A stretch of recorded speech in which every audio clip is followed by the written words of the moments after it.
who are speaking. And if you're going to be moving around and have your camera moving around or be changing, not staying still, we ask that you please also turn off your camera to avoid distractions during the meeting. First, let's address public comment since we're doing a virtual meeting. PSTA has developed several methods of ensuring the ability for the public to participate in this meeting. There are these options. First, you may call the phone number on the screen right now, 305-224-1968, and enter meeting ID 871-3992-4569. The second way is to submit written comments by mailing them to PSTA, and your third option is to also send emails to publiccomments@psta.net. With that being said, do we have any public comments written electronically or on the phone line that we need to address?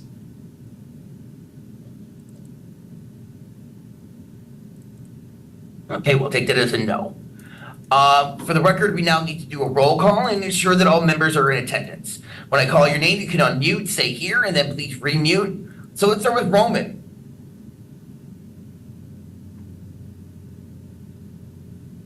I'm here, sorry. I'm here. Thank you, Mark. Okay. Gloria? I'm here. Jay James? I'm here. Elizabeth Olden? Here. Kim Rankin? Here. Teresa Dunphy? Okay, we see her. Shane Schrader? Sebastian Zimbardo? Here. Duncan Kovar? Maxwell Johnson? Here.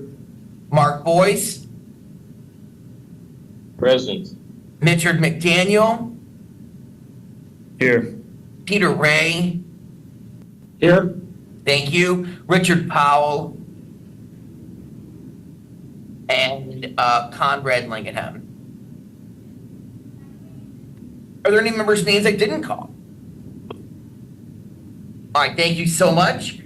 Please remember to respond to the quorum email as your earliest convenience. We ask that you please do that within 48 hours of receipt. Moving on to item number 3 in our agenda, and then it's the chairperson's report.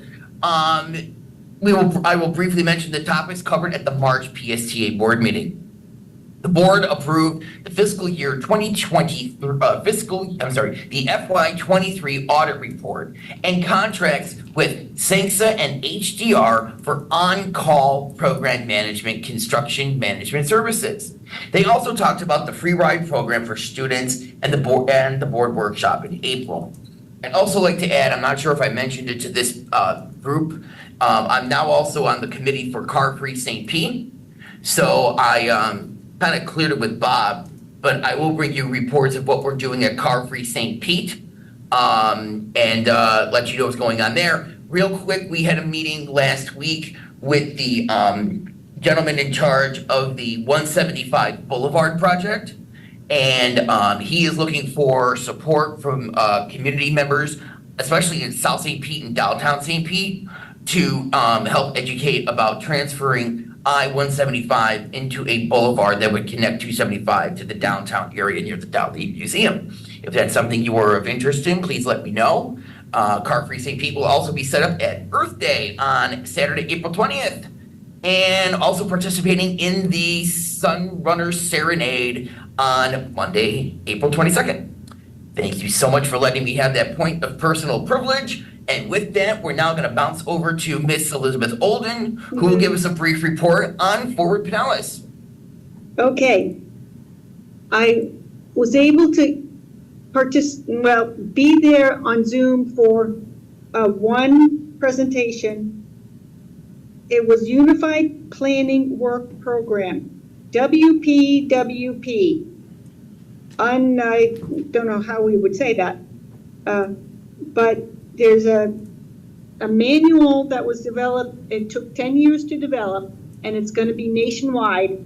It's going to have, arrows on signs match, the little rubber strips for people that need to be aware they're coming up to an intersection if they're blind. They can tap and they can feel the bumpy, I'm sure you've seen them at the intersections.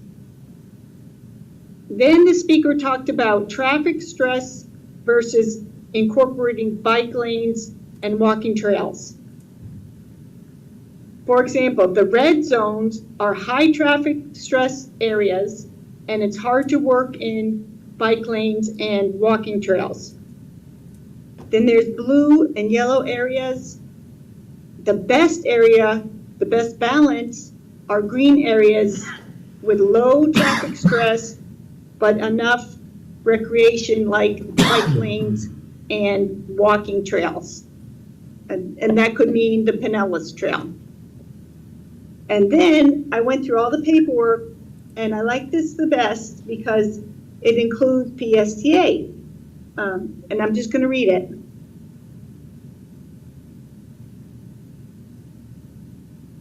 The Transit System Plan utilizes the Ford Pinellas Investment Corridor Framework to identify corridors with the greatest potential for transit readiness based on Federal Transit Authority, FTA, established standards.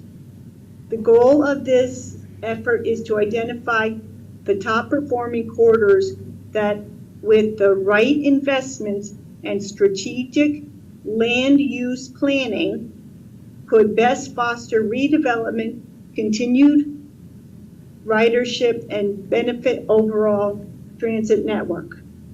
Combined with the community bus plan under the development by PSTA, the transit system plan will serve as the unconstrained needs, that's in quotes, needs plan for transit in the long-range transportation plan.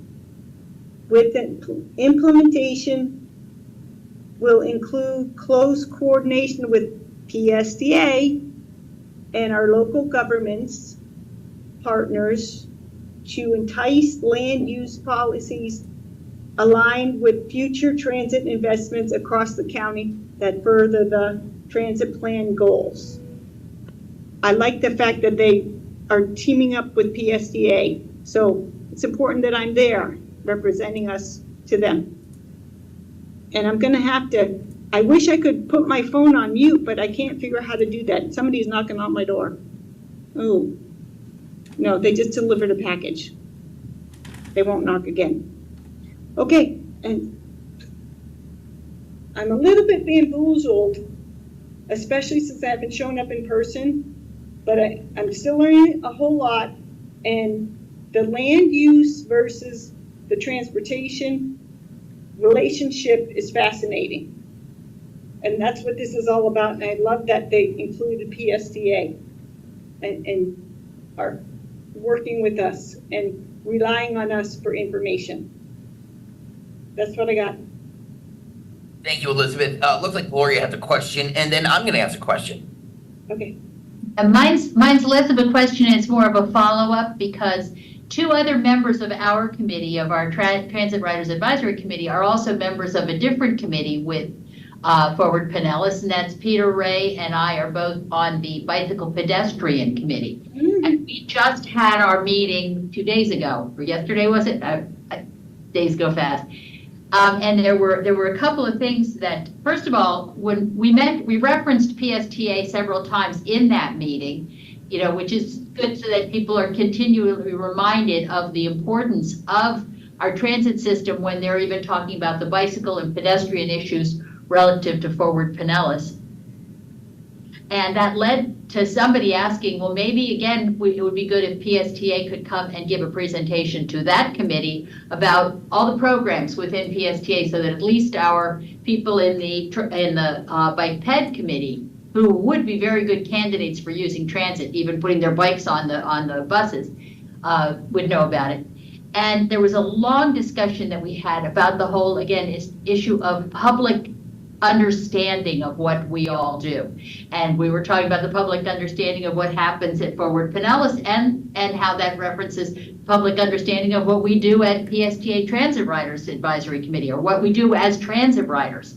You know, that transit riders are not just, as it's been referred to me, as bus people, like we're somehow this secondary group of individuals. So I think as we talk about our, our initiatives or our ambassador programs, I would love to have us continue to talk about how do we get our public awareness out there of what it is to be a transit rider, and by the nature of that, also be a pedestrian. That's all. Thank you. Thanks, Gloria. And Elizabeth, my question for you is, at the meeting that you attended, are they mentioning anything else about the Alternate 19 project and where that's going? In my mind, I can't remember it, but I can go through that big stack of papers and see if I can find something about US 19. And then I will have to send an email. Cool. Hi, Heather. Hi, you were asking about Alternate 19? Yes, isn't Forward Pinellas doing a study there? So, That yes, was so mentioned at the PSTA board meeting. Yes, so Forward Pinellas did a study focused on both land use and transportation in the corridor, and now PSTA is doing a follow-on study to look at the service plan and what kind of overlay service we would recommend and what kind of treatments we would recommend. So it could be things like transit signal priority, or, definitely limited stop spacing. And so that really recently kicked off, and we will definitely be bringing that back to this committee for your input. Wonderful. Thank you for that update. Brad.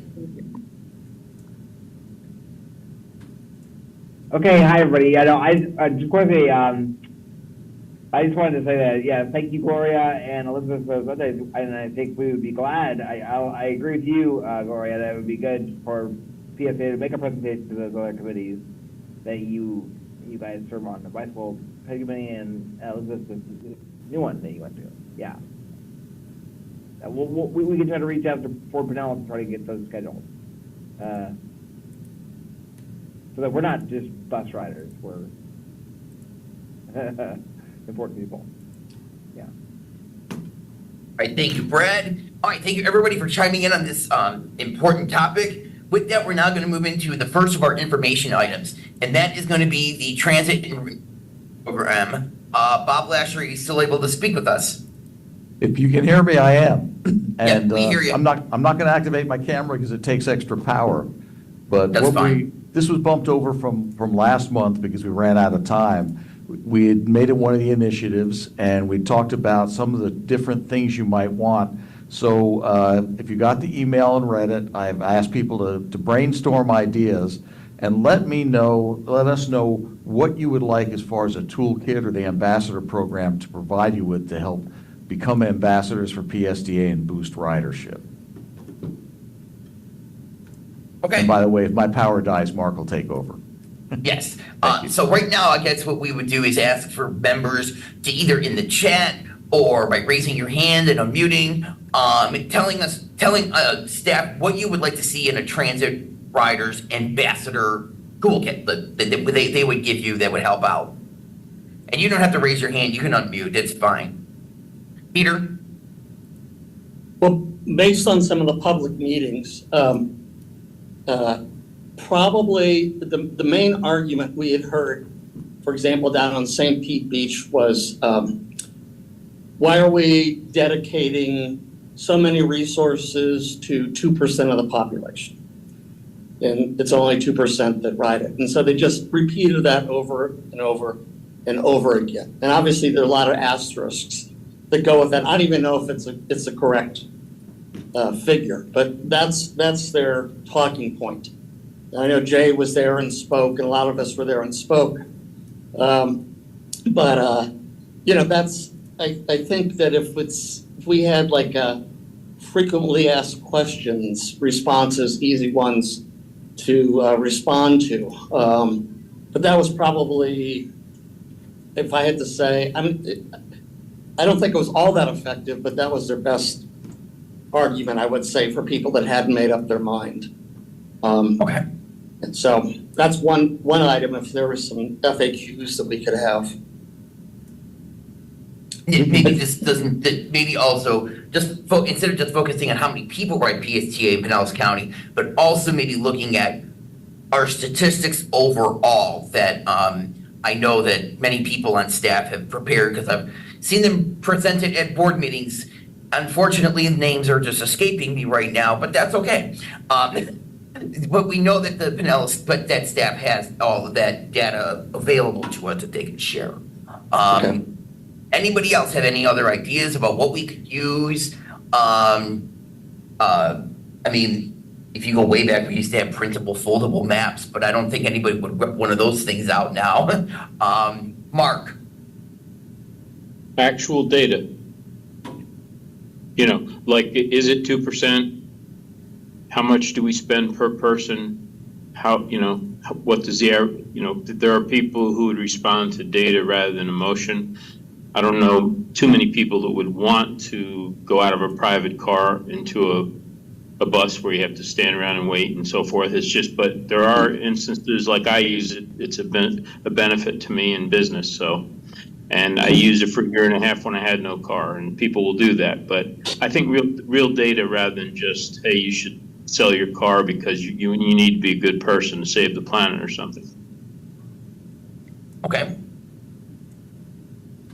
Anybody else? It sounds like we're circulating around data. Gloria? Well, it's interesting when Mark was just talking about his reasons for writing. I'm wondering, and I think I've said this one before too, I would love to see if PSTA wouldn't mind getting some of our stories about reasons why people ride.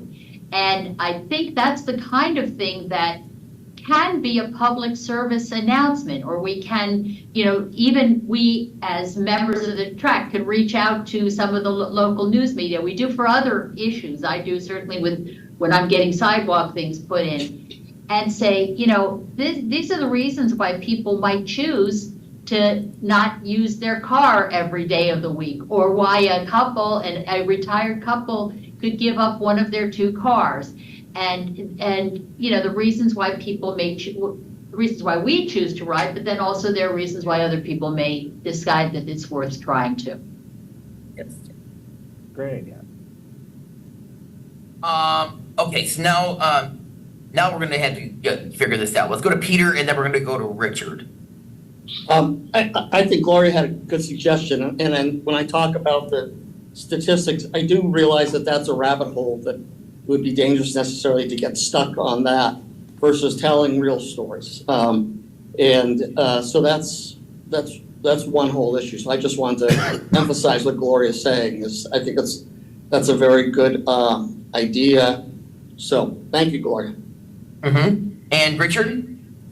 Yes, question. The Flamingo card is the only way to get it is to go down personally to the Grand Central and apply. Is that correct? Do not believe so, because you can download the app. Go ahead, Brad. You can go to any of the 5 PSA Transit Centers. Okay. In the county. Yeah. All right. And Mark said that we also have an app that you don't need to go to the transit center. You can get the same Flamingo card. Okay. So here's Are you my referring suggestion. more to getting a senior discount where you have to actually do it in person? Yes. Or just getting a regular bus pass? Specifically, a senior discount. I live in not an over 55 community, but there's during the season about 1,200 people over 65 years old living in Bay Island. It's probably the same number. Yeah. There is a reluctance to get on the bus in the first place, and the second place to get on the bus and then go down, get off Grand Central, and I don't know what to do. And sometimes one window is closed, but the other side of the building's open, yada, yada, yada. My thought is this, a mobile, much like we used to have a bookmobile, that's promoted to hit some of the high volume places that are missing the point. Specifically, retirement communities that have large populations. You could even extend it there's a whole list of it. When you go down that hole, you think about it.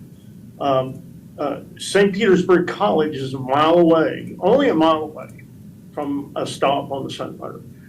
Stetson University, which is another one, the law school there, is once again only a mile away from a Sunrunner stop. When you start adding a bike to it, there are a lot of opportunities. High employers, the trade winds people, the sun wind. If they could promote a day when a mobile truck comes up and signs people up, think about it. And the only other thing is, I attended that meeting at St. Pete Beach too, and yes, I think we really have to go after their hearts. Data is so important. How you build it has to be data driven. But how do you get their hearts and souls around it? You really have to tell the story. And one of the things that just absolutely chilled my blood was the number of people from Terra Verde complaining about that 2%. Well, it didn't dawn on me after the meeting that they had just enjoyed a $58 million brand new bridge to feed 1,100 dwelling units. That's $53,000 a home. But it's for the greater good. It's more, you can't do numbers and just cheese and crackers. That data is not workable. You have to do what's best for the greater good. That's it. Thank you. Any other members have any comments about what would be part of an ambassador program, a toolkit to be handed to you? Sebastian? Yeah, naturally, since I live on a beach, I take beach trolleys. And, I don't know what St. Pete Beach's problem is, except that I know that there are a lot of domestic workers out there who are by nature low-income people who have to ride those buses. They used to jam-pack the Central Avenue trolley, and I'm assuming that they're doing the same thing with Sunrunner. It only goes part way now, but I'm sure that the domestic workers are the people that are riding the Sunrunner in that area. So what would you like to see added to the ambassador program that could help? I don't know really. I don't have any idea, but they're just not taking into consideration the amount of working class people that ride out there in St. Pete Beach to get to their jobs at the hotels. Right, and that is a legitimate point, but right now we're focusing on the question of what tools to add to the ambassador program, not specifically a community in our county that we are, that there may be a concern with. Okay? All right, Conrad. Yes. Can you hear me? Yes. I just want to let you know, I ride a lot, not only in Pinellas County, but I ride almost every time I take a bus in Pinellas County, I take a ride on the Heartline. And to the best of my knowledge, they still have not, when we advertise an issue, I think it ought to be truthful. And when they came out with this flamingo card and stuff, they advertised it as the greatest thing since sliced bread, but it's not, because I have to carry 2 cards.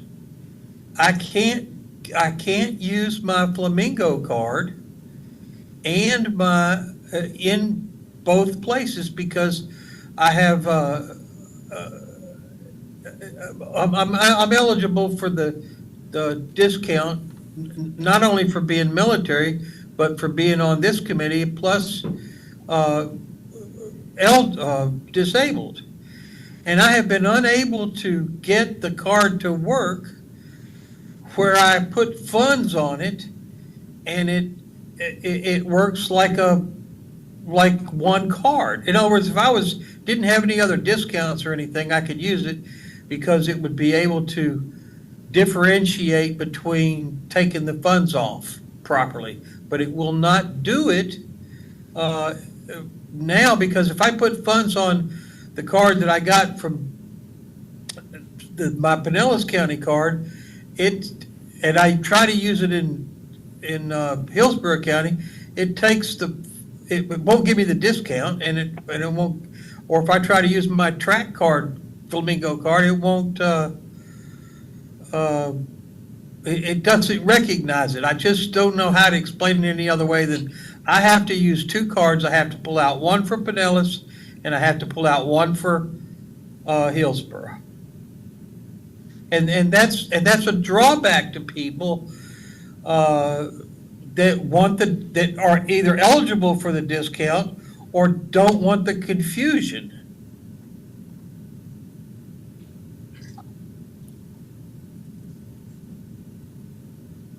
Totally agree. Yeah.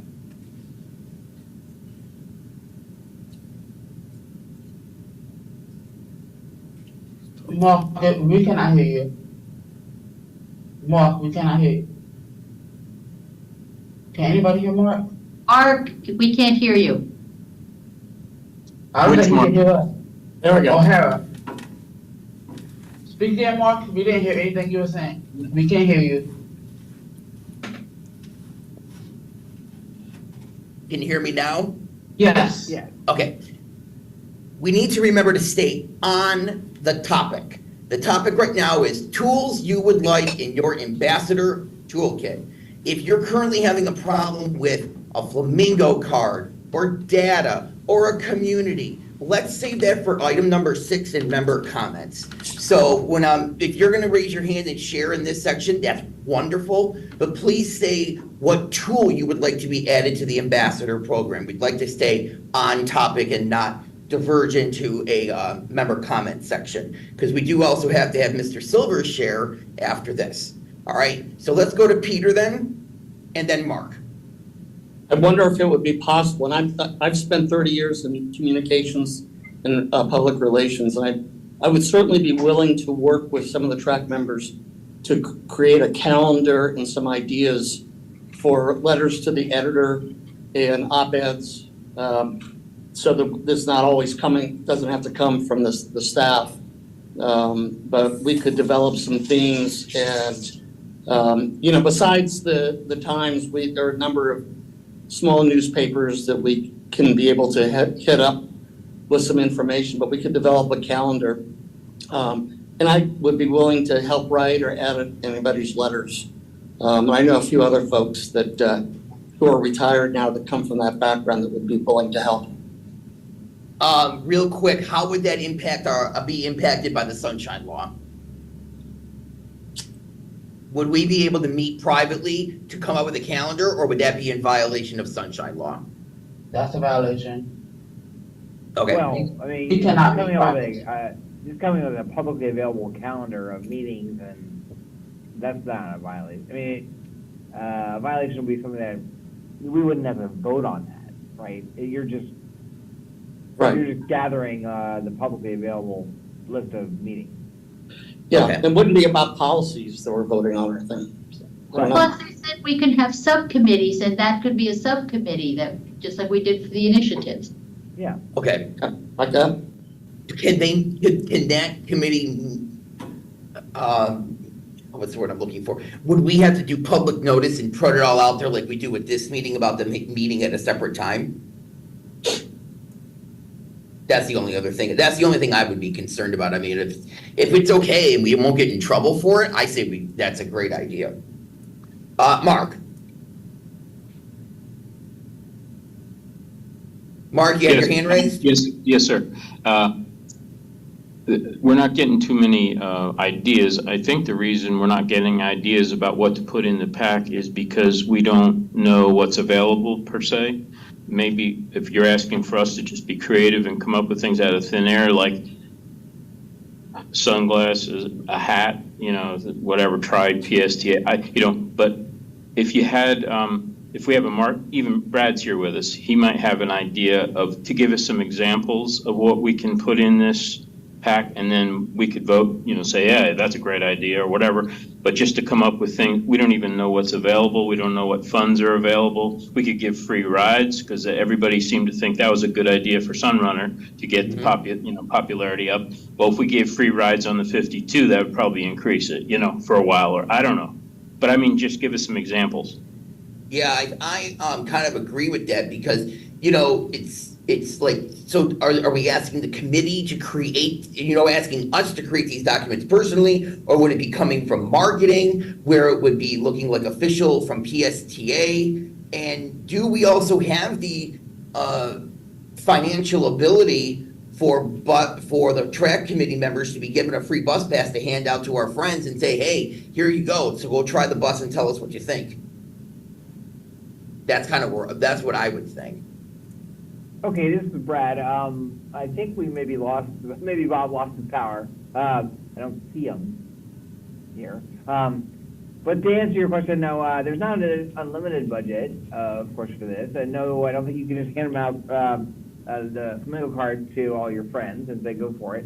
But to hear what you're suggesting, so what I've heard so far, at least that I think we can do, and I think if Bob was here, he would say this is what we want to do, is you've talked about like an FAQ document of some kind, hopefully pretty easy to understand, with some hard data, some actual facts and everything on FAQ, and then separately, Gloria's idea, or just ideas, and then Richard and others said too, about sort of speaking to hearts and minds by telling the stories, riders' stories, including the track members' stories. I think we could definitely have a time schedule where we could, do little interviews with each of you, and talk to you about your reasons that you ride public transit, or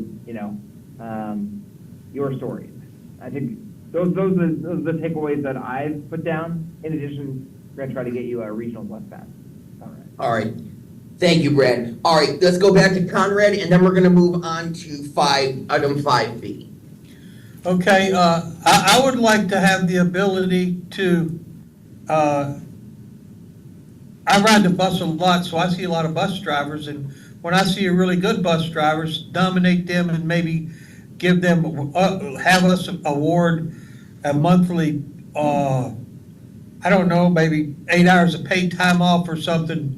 So since we all ride the bus a lot, and they knew that that we were out there looking at them, we're kind of like under the radar type of thing, that good drivers can be recognized, because when I see a good driver, I report them, and when I see a bad driver, I report them. But and also, I think being able to have bus passes to give out to people occasionally would be a good idea too, because we're out there. At least I ride the bus every day, probably, and I know that would help me promote, and I try to stay up on a lot of that stuff. All right, and this is an ambassador program for riders, not the drivers. And I don't think that they can be given a day off per their contract that they negotiate. Well, I'm not saying it has to be a day off, but some kind, maybe, we give out, I see posters that says, when I was out at the beach, there was a thing that said you would be entered into a drawing for 8 hours of paid time off when I volunteered for the beach thing. And I've also seen posters up that says, if you complete this survey, you could win a $50 Publix gift card. So, I don't know what the parameters are, but there must be some kind of incentive. Okay, yeah. We can do that with riders, which is what this program is focused on, riders. Not the people who are driving the bus. Not that they don't do a wonderful job, and I know some of them personally. Okay, thank you everybody for your wonderful ideas and for that brainstorming session. With that, we're now going to move on to a mobility on demand update from Ross Silvers. And Ross, I'm going to hand the floor over to you at this time. Thank you, Mr. Chair. I appreciate it. My name is Ross Silvers, and I am in the Office of Mobility with Bonnie Epstein. And I can tell you that I am a believer in using all types of mobility. Whatever is going to get me safely from here to there is what I'm in favor of using. So I personally take the bus every day to get to and from work for my commute. Today I had a meeting to get to and used mobility on demand to get to that meeting on time. And of course, a big supporter of access along the way. And so I'm just a supporter of all that's out there for us to use in mobility. So today we're going to be talking about some different types of mobility in our department, mostly about PSA access and mobility on demand. Now, whatever view I have on my screen is not displaying my PowerPoint. So can you all see the PowerPoint? No, not yet. Okay. So I'll let them work on bringing that up, and I can just keep on filling the air. One thing I wanted to mention There here, it is. There it is. There it is. we're getting there. The one thing I wanted to mention to you all, based upon the discussion you just had, is to remind you that we at PSTA are fortunate to have a contract for travel training. Travel training are professionals that we contract with that will go out and meet with anyone who has a disability in their home or the community, wherever they want, and we'll help them plan a trip on the bus, and we'll take that trip with them on the bus so that they can have a safe ride and see how wonderful it is to ride. And especially they can go into a senior community and do a group presentation and take a group that wants to go out on a group trip together. So a lot of opportunities there to help promote PSTA bus riding for those with disabilities, which of course includes a lot of seniors, by riding our buses and using the travel training. So everything I'm going to talk about, if you want to refer people to it, it's one phone number, 727-540-1888. Yes, that's 540-1888. Do not dial now.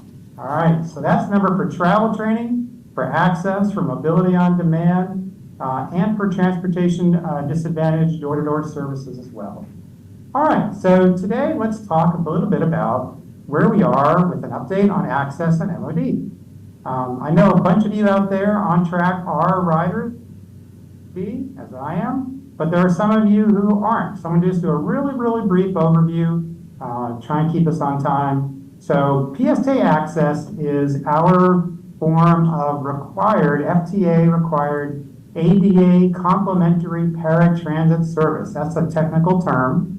The word ADA, of course, is Americans with Disabilities Act. Complementary, meaning it's designed to mirror the level and type of service that's available on our regular PSTA buses. And then paratransit just means door-to-door service. So there's one application process that's used for both access and MOD. So the only way to become eligible for mobility on demand is to become eligible for access. And if anyone ever needs it while you're out there doing your ambassadorship, we do have a palm card, little two-sided thing that you can hand out. And on one side, it talks about what the eligibility process is, the phone number to call, I just told you, to request an application. Applications aren't photocopied for the service, they're individually sent out so that we can make sure that the service people are requesting, access and MOD, is the one that's going to meet their needs. So it's sent to people individually.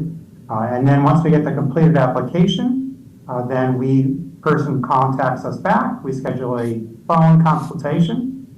Takes 30 minutes or less. And then once in a while, we have to get some medical verification, but usually that's all we need to determine eligibility. That's a little bit about the eligibility process. It is a door-to-door service. This is a service that is very regulated by the federal government. So all drivers are drug and alcohol tested. All vehicles are inspected. They all have to be trained in ADA and how to assist people with disabilities of all types door to door, from the front door of where they're going to the front door of where they're coming from. So our providers on access are TransDev, used to be First Transit. It includes a lot of staff who used to work for CareRide in the old days. Transdev has a contractor called User, and they are kind of technically called the same category of a company as Uber or Lyft, but they meet all those criteria I just mentioned for screening. And then United Taxi, run by Bay Area Metro, also provides us trips for us as well. So free from providers, but whichever provider you get, you don't choose your provider on Access. It's just that our software called Spares figures out the most efficient routing and sends the driver that's going to meet your needs and get you there the most on time. All vehicles have PSTA Access logo on the vehicle, so a person will recognize the vehicle, and of course the driver is going to come to the door. There's two ways to request a ride, whether it's with Access or MOD. One is you can call that same magical phone number, or you can use the PSTA Access app. It's called PSTA Access. It's available in any app store near you. And it's a free app, of course. And once you become eligible for Access, then you download the app, and then you log in with your phone number, and you're good to go. And you're booking rides just as you would with Uber or Lyft right there in the app, tracking your rides, etc. It's very convenient. So that's a little bit about Access for you. The cost of Access is $4.50 for each one-way ride. There are no discounts for that service. It's the same price for everyone. And service is provided 7 days a week that mirrors the availability of the bus routes from where you're starting and where you're ending. That's what sets the parameters for Access. And now let's compare this to Mobility on Demand. So Mobility on Demand is, again, you become eligible by becoming eligible for Access, then you're automatically eligible for Mobility on Demand. It is not ADA paratransit, and it does not meet all those same criteria.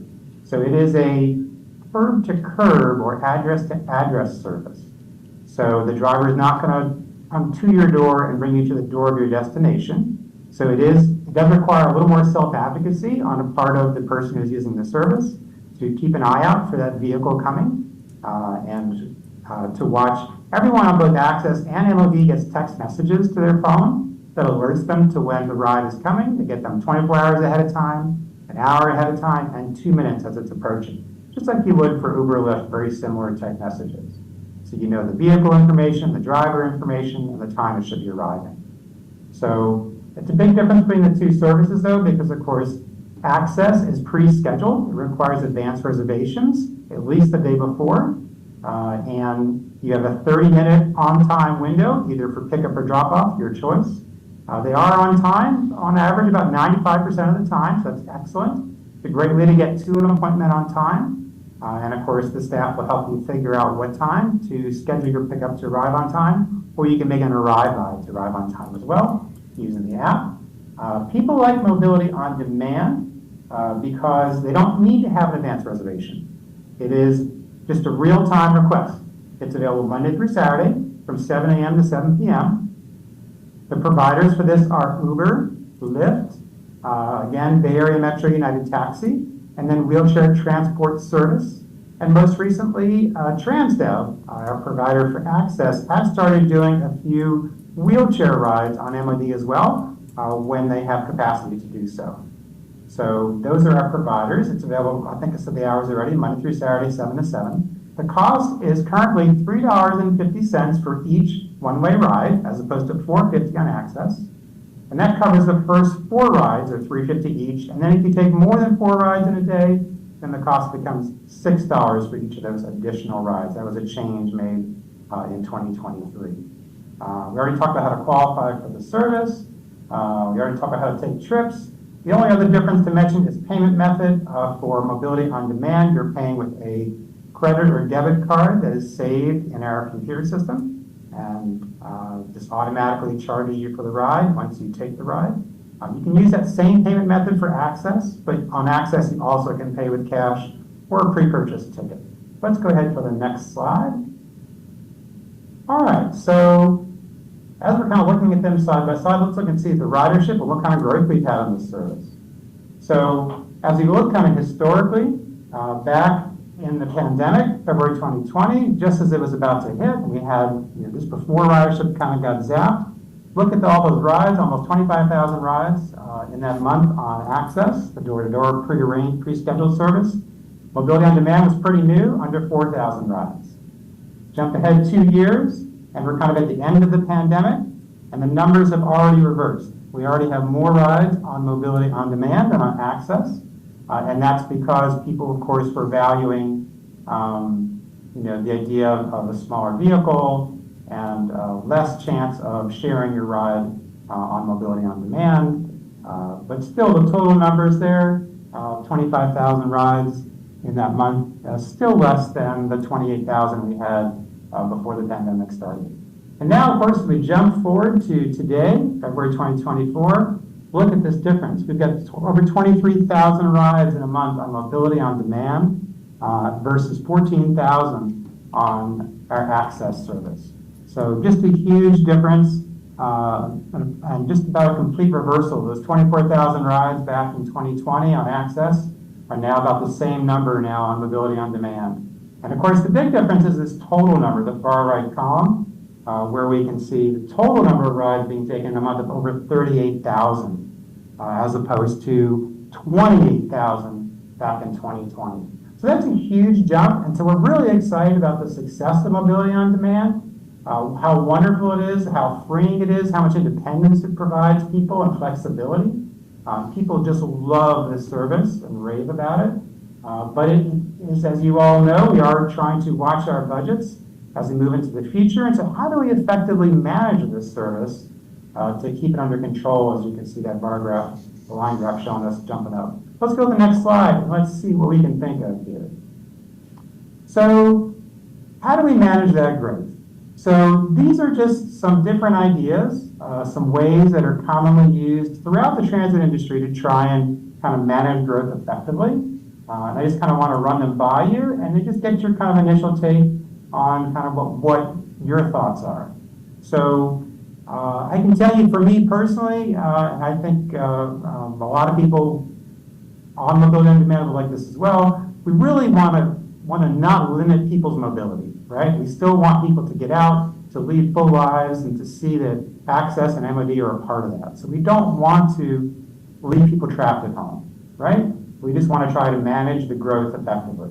So one way you can do it is you can raise the fare on Mobility on Demand from $350 to say $450 a ride. $450 would make it the same as Access. A lot of people would still choose MOD because of that greater flexibility and freedom that they have come to love and enjoy. But it does hit their pocket, right? So they can't take as many trips for the limited budget that a lot of folks have on the program. Second thought is we can limit the number of rides that people take, whether we limit them daily, weekly, or monthly. Okay, set just a firm cap on that, and it can be a high cap.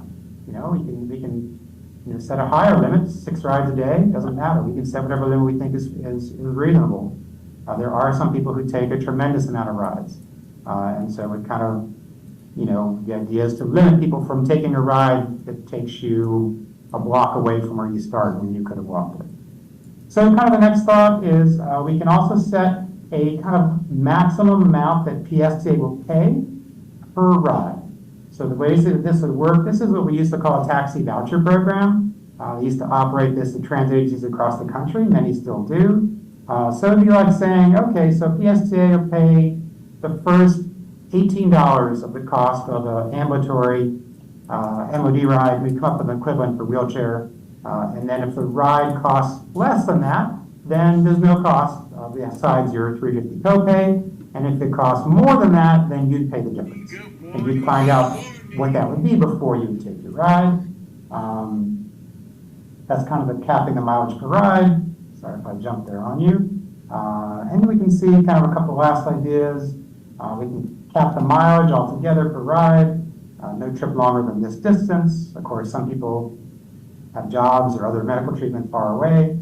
Could be a challenge for them. Or we can revise what we did in 2023 about setting this $6 a ride after you hit your 4th ride. And we can revise that. Preliminary numbers show that it does generate a little bit more revenue, but it's not making, as you can see by the numbers, a big difference on our ridership in particular. So now I want to turn it to you all, and maybe we'll start with our current track members who are using Access and MOD. Just kind of a quick, for any of you, a 30-second take on is there any one in particular of those thoughts or a different one that you like and would want us to research more, or we should cross off our list? All right, Gloria, why don't you chime in? Yep. No, it's interesting because just like you, Ross, I do all of the above, and it's interesting because I live in a 55 plus community, and I have gotten a whole lot of people signed on to the program. And one gentleman, one of my neighbors, was talking to my husband, and my husband said, well, Gloria prefers taking the regular bus, because I do. And he was like, why would she prefer the regular bus? And so, it occurred to me that there are probably a number of people who use those services that we could revisit the whole thing of, you don't always have to use Access or MOD, especially if you're in a mobility device. I know Elizabeth also uses buses sometimes, as well as the other services. And I love the fact that the buses are on a schedule.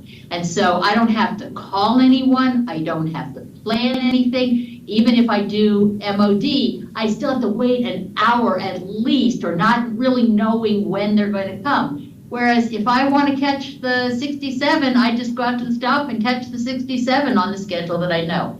So that's just a thought to maybe try to get some of those people that are using those services to consider, hey, why don't you just try a bus too, once in a while? Thanks, Gloria. We would love to do that. And so again, to you guys as ambassadors to help promote travel training to our Access and MOD clients. There's no harm in trying it. And I think where a lot of our transit agency peers have gone that we'd love to get to someday is that there's apps out there. Kind of the ultimate app is one where you say, I'm here now, I want to go there. You tell me what's the best way to get there, because sometimes it's a single bus ride that I can catch in 10 minutes. So again, great point, thank you. Thanks, Gloria. Anybody else on the committee who uses it, have questions, concerns, even those who don't? Elizabeth, come on in. Hey, Hi. yeah, just what Gloria was saying, and I know better than to call MOD afternoon, because I will definitely be waiting at least an hour. So you've got to keep that in mind. And then I'll take the bus home. Like I went for a swim Friday, which is really good. It'd been 2 months. And I planned ahead an Access to get to the pool, but then I knew that I would have to wait around for the MOD, so I just took the bus, just like Gloria was saying. It's just easier to take the bus at that time of day. But I know that now, and people have to try it out, and they learn the better times. Good point, thank you. Sebastian? Ross, I've taken mobility on demand, and I live in a mobile home park for a very long time. And I know in my park, there are many people in here, many seniors in here, that did not know there's an MOD program or an Access program, didn't have the slightest clue. So basically, if they have to go to Walmart or grocery store or the doctors, they call, I think it's Gateway Taxi. My question is this: in finding ways to cut your costs down, because I know that's a major concern with you, what if you charged $3.50 for a grocery store or a doctor's office, but if you go into a restaurant, charge $4.50? So if I'm hearing you right, you're kind of suggesting kind of the more essential the trip is, the less you pay, and the more of a choice ride that it is, then the more that you pay. Is that the concept? Right, because what's happening now is you can take it anywhere. Gotcha. Right? Okay, very interesting. So Thank what you. I'm saying is that if it's an essential situation keep it at $350, but if it's something like a restaurant, charge them $450. Neat idea, thanks very much. Okay. Kim, come on in. Oh, thank you. I didn't know how to raise my hand. Anyway, I love access service. I love the fact that it gives me the freedom to get out about our community. If it wasn't for access that provides door-to-door service, I'd just be lost in this house. I Now, there's an volunteer. impactful story. I volunteer. I'm on committees. I get go shopping. I get my hair done. It gives me so much freedom. It's freaking awesome.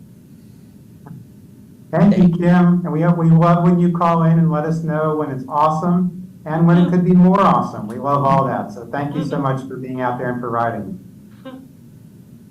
Peter? You're muted. There you go.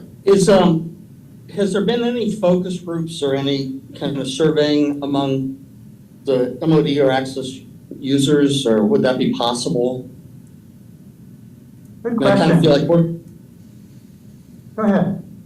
well, it just, I mean, it's not that hard to do a focus group, at least to bring them in, kind of like what we're doing now, except it would be a little more intensive, and you could float specific proposals by and then just sit back and listen to what the responses are, and drill a little deeper.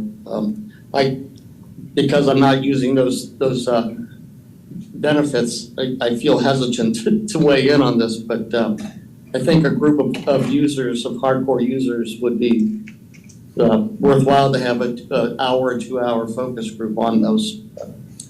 I'm not sure what PSTA does with that kind of research. Thank you. I love the ideas. It's wonderful. We do a regular survey of kind of customer satisfaction. And in fact, I think we have one going out very shortly, so it's a little too late to, I think, edit that one. But we can do either a targeted survey, where we're asking specifically people to kind of vote on, ranking different ideas, and also having a focus group. So thank you for that. I appreciate it. All right, Richard? Just building on Peter's idea, which I liked a lot, when we did surveys for the Homeless Alliance, what the incentive was to take, the survey was a free bus ticket. So as you do focus group and you're targeting different populations, you just use a free bus ticket for, and I don't even know how long they were good for. They just gave me 20 tickets to give out to people. So, yeah, just incentivize them a little bit. Thank you. Thanks, Richard. Great idea. All right, thank you everyone for those comments. Thank you, Ross, for your presentation. With that, we're now going to move into items number 6 and 7 on our agenda, which are member comments and opinions, any comments you have for staff. Now is the time to mention that. Anything you would like to mention about specific, routes, problems, things you're noticing out there. I'll let somebody else go first while I pull up my list that I have over here on screen number 3. We have Bob back. Yes. I came back just before Ross started. Richard, go ahead.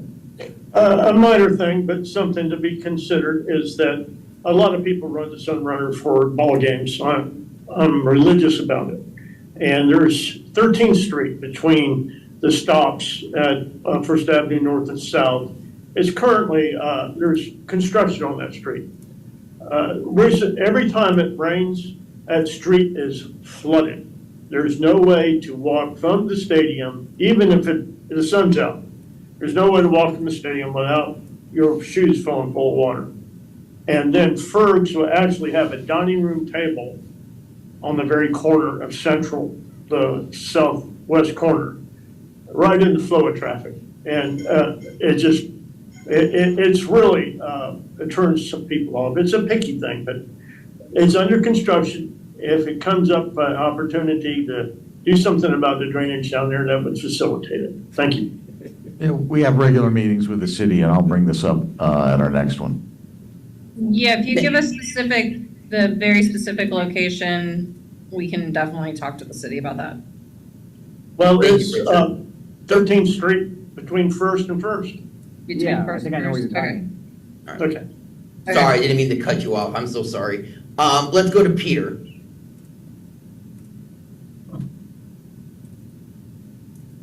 I'll do the same thing I did at the Fort Pinellas meeting.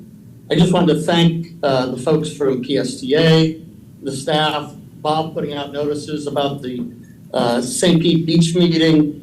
It was, compared to some of the other recent meetings, the staff and professionals that were there kept their cool. They had to take a lot of abuse, and everybody was knowledgeable, professional, and I just wanted to thank folks for being patient, diplomatic, and helping us get people there. We had a pretty good crowd that was there. So thank you all for the stand-up work that you did. That's it. Yes, I do apologize that I was not able to be out there on that Monday, but unfortunately on Monday evenings, I have another commitment with work. So Mondays are just not gonna work for me. I have a quick question for Heather. I know that we did the community bus plan, and we were talking about that and possibly looking at adjusting some of our routes in St. Pete to kind of interact more with Sunrunner stations and maybe run like the full length of 49th Street so it's not so choppy along 49th Street to get to Gulfport. Is there progress being made with that? I mean, I don't want to go through my laundry list of suggestions I have here. I'd rather connect with you offline about that. Yeah, you know what, so yeah, we're still in the engagement phase. So we've been working with the cities. We're going to have a number of community engagement events. Some of the suggestions do involve some of those South St. Pete routes that kind of meander all about. I would suggest you email any of your ideas, anybody that has ideas from this committee or anybody you know, to myself and Jacob, and we can have them reviewed. But yes, one of the objectives is to kind of try to straighten out some route if possible. Wonderful. That's great to hear because that's one of the issues with St. Pete is that some of the routes in South St. Pete are zigzagging all over the city, and it can get Yes, very they do. Thank you so much for that information. I don't really. The only other thing I had on my list in that case was I wasn't sure if we were able to do this.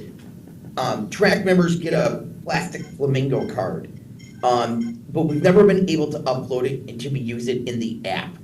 Do we know if that's something that's fixable? I will look into that. Thanks, Bob. Yep. Where we put in, well, as my IT folks would say, they put in a ticket to get that considered by the company, yeah, that makes the app. Yeah, I hear the same thing over here sometimes too. Does anybody else have any questions, comments, concerns that they would like to raise to staff or for the good of the order at this time? I have a. Okay. I'm sorry. We'll go to Jay, ahead, Jay. we're gonna go over to Maxwell Johnson. Okay, my fault. I should have raised my hand. I apologize about that. I just wanna. I think I heard somebody earlier mentioning they have a difficulty using the track issue, Flamingo Car and Hillsborough. I think if I remember correctly, that's something like PSTA can fix because I have no issues.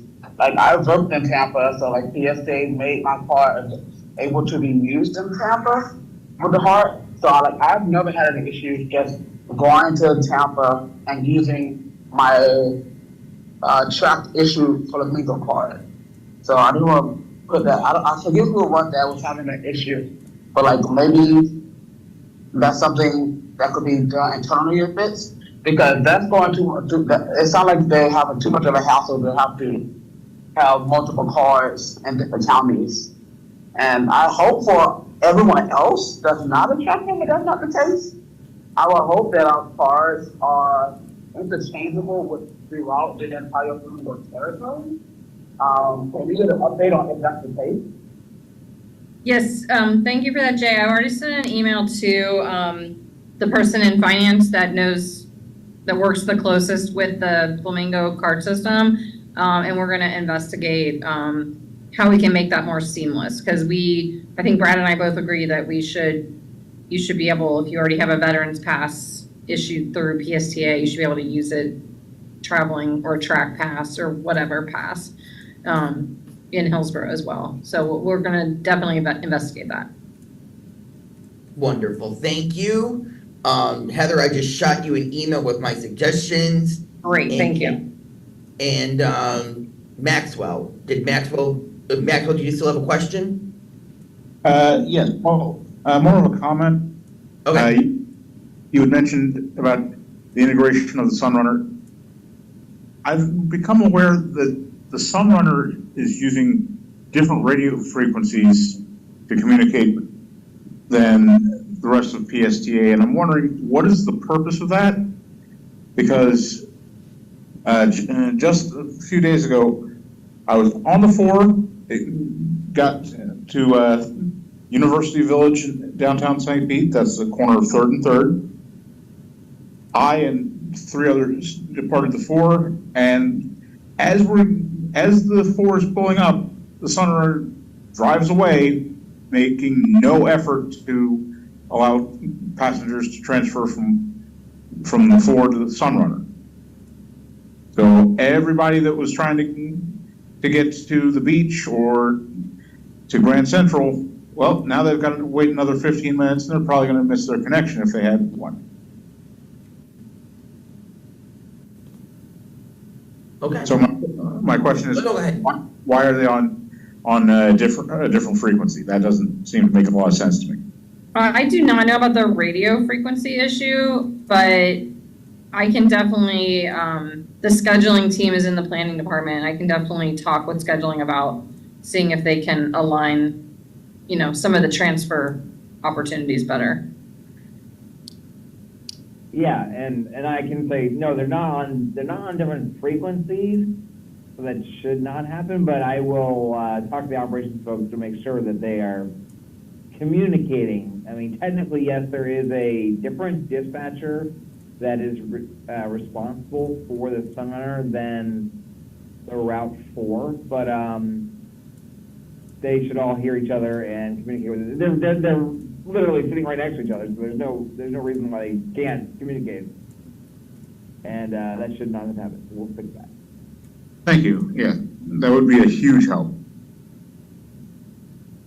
Wonderful. That's the kind of stuff you need to bring up at a meeting like this. That's the important stuff. Thanks, Maxwell. Mark. Oh, sorry, Heather, go ahead. No, I was just gonna say, and always feel free. I don't know if everyone has like my email, but if you have a bus scheduling issue or connection issue, you can email customer service or is Anida or Bob, and the right people will look at it. Thank you. Mark, come on in. Yeah, just quickly, I had the opportunity to use Lynx, which is over in the Orlando area, twice in the last month or so for business. And I don't know how many of y'all have had the opportunity to go over there, but they have a big intermodal center. I don't know what it's called, like Grand Central Station kind of thing. I just wanted to mention it in case anybody gets a chance to go over that way. It's north of downtown Orlando, but that intermodal center that they had was absolutely beautiful. It was so clean and so ritzy, and anyhow, their train goes there as well, so it's really cool. I don't suppose we have the opportunity to ever have train service again, but I just wanted you to know I took both. And when you went from the buses, which is pretty typical to our buses, except they have softer seats, but when you get on the train over there, the clientele changes immensely. It's like night and day, and suddenly you feel very safe. Like I'm used to riding the bus, I go all over, but I just wanted to mention that particular intermodal center is absolutely awesome, and the way the train goes right there, and Amtrak goes right through the same place there. I don't think it stops there, but it's just spectacular. So if we could make our intermodal center, I know the plans are already in, but if that's the objective of the Clearwater Center, it'll be awesome, I must tell you, but I don't know if we can ever have train service again, but if we did, I think that would bring in a whole different clientele of people. Thanks. Thanks, Mark. Brad, would you like to comment? No, absolutely. That is our goal, to have the Stillwater Transit Center be spectacular, like the Link Central Station. And by the way, I don't think on the Sun rail, which goes right by, I think that's the train that you rode, but on the Yes. Brightline train, you it's so premium, you get free gummy bears. FYI. All right. Sebastian, come on in. Yep, Heather, I think I probably in the last couple of years brought up the same subject. I'm gonna try it one more time, because I was talking to a driver this morning. Okay. We're talking about the connection on the last stop, Indian Rocks Beach, on the 59 on Sundays. The drivers have absolutely no time in traversing from the lay-by to Indian Rocks Beach. I've been there several times, and I feel sorry for them. I mean, they get there, and next thing you know is they have to close the doors and move. The other problem there is that the beach trolley, the way the beach trolley is set up, is that it arrives there on the half hour on that corner at CVS, exactly the same time that the 59 leaves. And then you have to sit and wait an hour for the next 59 bus. I'm just wondering, there's some way that you can come up with some idea either to make a better connection with that 59 and give the bus drivers a break. Because I know I've been there, they just come in and have to drive back to the lay-by. And it's just on Sundays that you notice the issue? It's Sunday, yeah. Sunday's Okay. the issue because the 59, as you know, is once an hour. It's long, yeah. It's long, and if you're coming on a beach trolley, you have to walk the block from CVS to the bus stop. You miss it. And like I said, and the other part of it, to repeat myself, is that the bus drivers don't get a break. Okay. I will have the schedulers look at that. Okay, thank you very much. Yes, thank you. Conrad, come on in. Yeah, are there any plans to either make dedicated bus stops at Gateway Mall or to put signage up at the present time, the buses stop at the post office rather than completing their route, which is detrimental to a lot of people. And I've been round and round with different people with PSTA about why aren't the bus drivers going down to the actual bus stops and the shelters to complete their route, and then if they want to stage the bus, to drive the bus back around and stage their bus like they do in Tampa. If you understand what I'm saying. I think I understand, but I will have to check.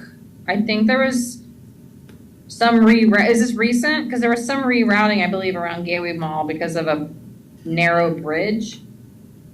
Or is it been a long time?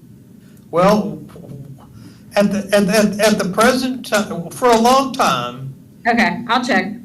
The buses that are going into Gateway Mall, rather than going down to the shelters and the bus stops, Right. Stop at the post office.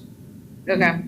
On 70, is it 70th? Oh, yeah, they are supposed to, they're instructed to do that if there is already buses at the shelters.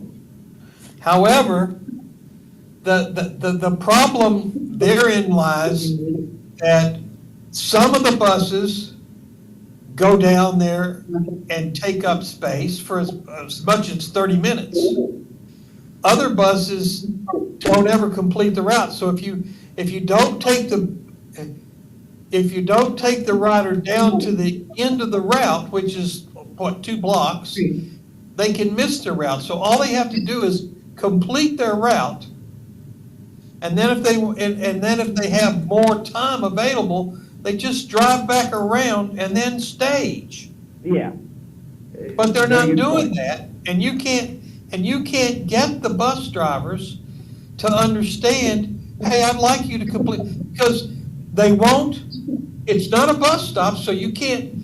For example, if I get out of the 100 coming from Tampa, and he decides that he has time to spare, so he's not going to go down. He won't go down to the bus stop.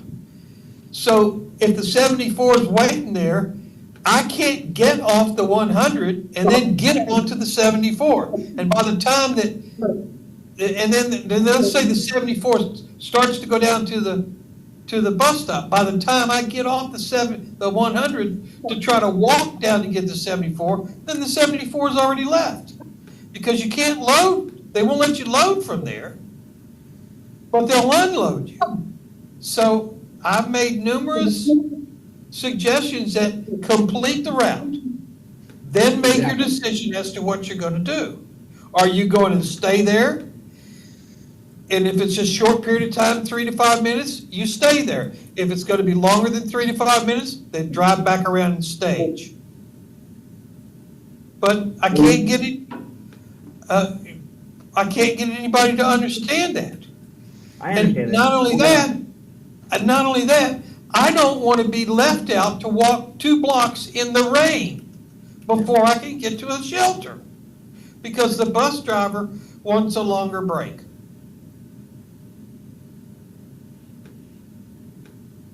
Thank you for telling me. We'll get on this. That shouldn't happen. You're exactly right. It's finish the route. All right, thank you, Conrad, and let's go back to Mark. Thanks. I just want to leave it on a positive note. When I started before the meeting, I was going to tell a funny story. I was going to take a slight shot at a driver, but they were justified, and in what they smart aleck responded to me when I said, how late are we going to be? You know, because I was thinking I was going to miss my connection. I did, and ended up having to take an Uber to get the last leg to downtown St. Pete. But that was my fault. I should have gone an hour earlier and all that. But the reason I was going to tell it is a positive thing. I found out from riding the 62, for example, that the drivers were telling friends of theirs on one of the rides I was on how, and they've driven other routes, but that particular route, the 62, it's a long hike and it goes way out to Oldsmar. They have almost no time for a break, and like just having to go to the bathroom or something, they have to walk over to, I think it's Publix there or whatever. But at any rate, I was angry for the first few seconds when they shot at me and said, you'll know when we get there how late we're going to be. And that made me mad, you know. And then I thought about it. I thought, you know, but they're probably under a lot of pressure that I don't know about. And, you know, breaks are just really important. And I know that whoever drives a 62 doesn't get a long break. Maybe if we can look at cutting them some slack, because then if we put pressure on them, then they might give a smart aleck response to a customer, and they might think that, you know, they're not nice, but they are. They're just under a lot of stress. They might have to go to the bathroom, for crying out loud, you know. So at any rate, I really appreciate the drivers, and we deserve some smart aleck comments, especially somebody like me. So thank you.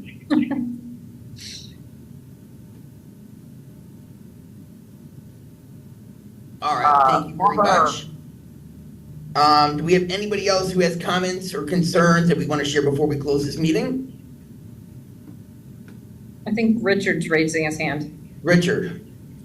A minor issue, but while you're looking at shelter design, I've heard a lot of people voice that they would like to see a bike rack, a real bike rack at some of these things. It's not too big an expense. It's another way to sell it.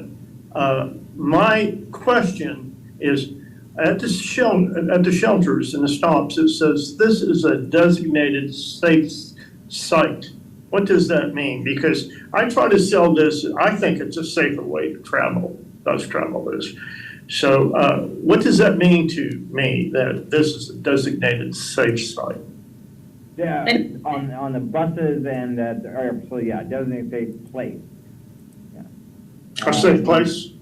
Safe place, and that is a designation for kids, basically kids who are lost or need a safe place, they are running away or they are in danger, that designates that all the bus operators at PSTA as well as other employees are trained, especially once a year by Pinellas County Schools, to know what to do if a kid is in trouble and is running from some danger, to help them out. Oh, okay, that makes sense. And I have to say too that there's marginal people on the bus. And I think in the past year, I've seen 4 people pulled off the bus by EMTs. I mean, these drivers, you want to say where the rubber meets the road is where all the action takes place. I really would like to see somehow that the outstanding drivers are recognized. These people will make or break the system, as we just listening to this. Thank you. All right. Seeing no other hands, I'd like to thank everybody for a very successful and productive meeting. And our next meeting will be on Tuesday, May 14th. An email will be sent out soon where we can vote and decide if we would like to do it in person or via Zoom. And I hope everybody has a great rest of your day. Thank you, everyone. Thank you. Good night. Great meeting. Thank you, Mark.